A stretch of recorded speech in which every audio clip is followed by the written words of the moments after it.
เกมหนึ่ง50,000เนอะเสียงรางวัล50,000กิบเนอะ2-3เนอะสิเบิ่งว่าสิเป็นจังไดเกมนี้นะอีกเกมนี้จะจุดเสียเนอะไปอย่างเงี้ยตัวชัดตัวน้อยตัวเลยป้ายนจันจอว่ายังเทียนเสาเลยở giờ nhất trò sát tỏ ở lần hoặc bao nhiêu trò sát tỏ nó chụp bé lần nè kèm chỉ chụp xe là chỉ cho nó sai số kèm nó giờ sau một rung tràคะแนนแต่ชินอยยังอ้อส่วนเนอสนามโต๊ะที่ใส่สมบูรณ์เนออันนี้นะเตะตอนกลางคืนเด็กชาวบ้านตามุงจ้าเนอะยังเจอถอดจมดูซะเนอถอดlần tới giờ phô thọc lông màu lợn thì xí màว่าป้าหน่อยlà nhiều khó là không thì họ tí bé kèm nó xưa là nhiều con giờ kèm thiết bé giờ kèm nó ó kèm thọc màu lợn đợi giờ ý lần dân ý kèm lợn rồi nó giờ kèm thiết bé nè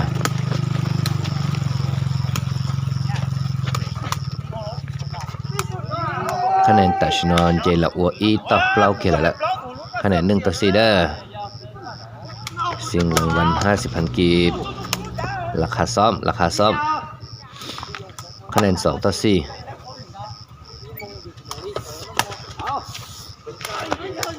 เยียบดีชุดตะรงกันนะคะแนน5-2จีต่อออกกันนะ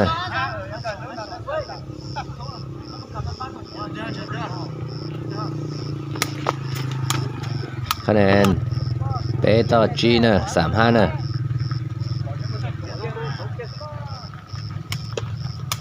จับมามึงรู้กูเฮ็ดอันนี้ขอยิงถอดเลยตัวซะคะแนนแต่ชนอนเยลาวัวเปล่าต่อจียังเท่นจังเกินเยลาวัวเปล่าต่อจีเกลตัวเยลงคะแนนจีเกลยอดเจ้าเชื่อแต่ชนอน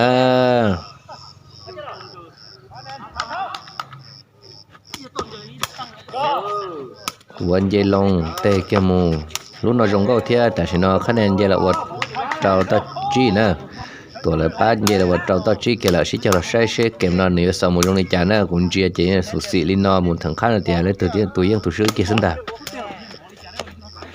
คะแนนแต่ชนอชาจี75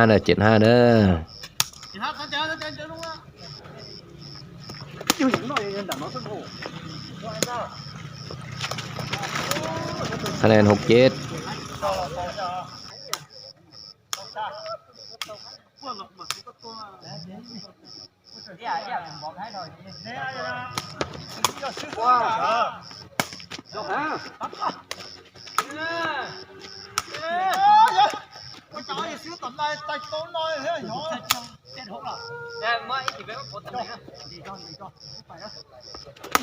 bắt đầu chơi ở chủ tàu cho nhẹ mình chỉ nó thế liền giờ giờ lọ rễ thế li ổn tiền giờ chỉ cho nhẹ chơi giờ đất đa chơi cũng chỉ lọ rễ giờ ít giờ chơi nên từ là dân bữa tả lợ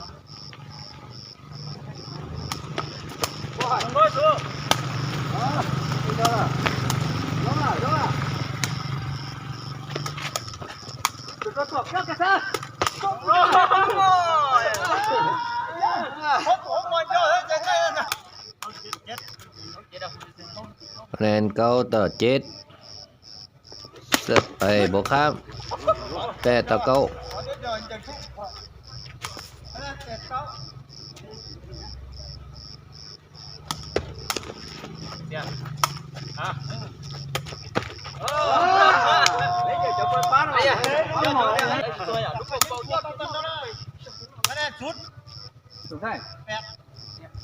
kiện giờ bắt đầu chơi trò nhẹ mình chỉ nó trò để vào cọ dùng một xuyên trời nó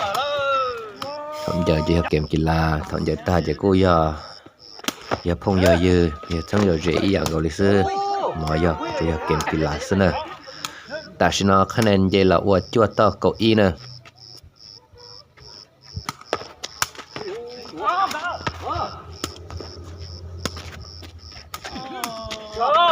còn dây lồng một kia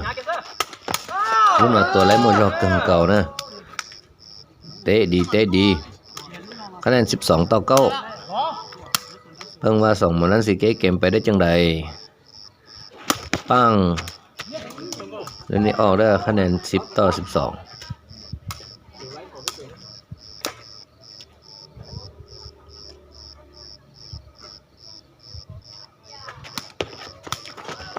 11 12 cậu ý cậu ốc kia là đó tại sao nó đó sẽ cho nó sẽ rồi nó vô xong mới trong nó trả đó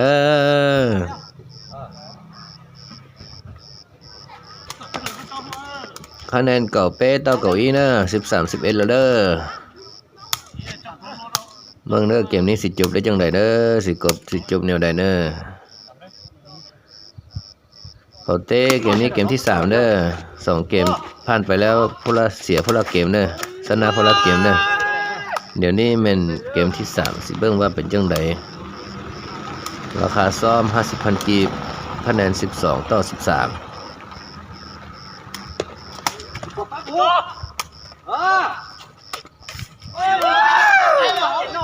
คะแนน13เท่าลูกนี้บวกข้ามเด้อรองนอเจขอยกเป้าตุตายวัดด่าแล้ว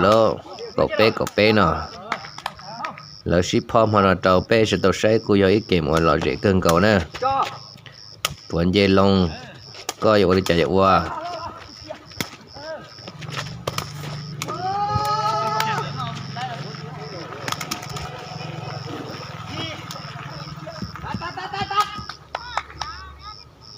คะแนน14 13กบเล้ากบเป๊ะนะจังที่เต้าตกนะน้อยจังนะกบเล้าต่อกบเล้า14 14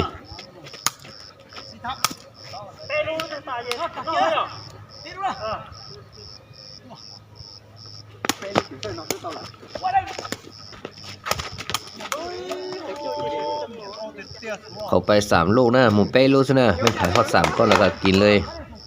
เขาไป3ลูกพอเด้อโบได้มีดิว2ลูก3ลูกแล้วก็พอทอด3แล้วก็กินเลยต่ำคะแนน1-1เด้อเดี๋ยวนี้เด้อ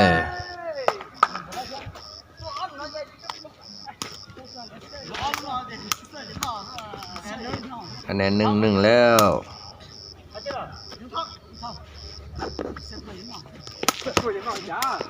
จับขึ้นมาสู้ขึ้น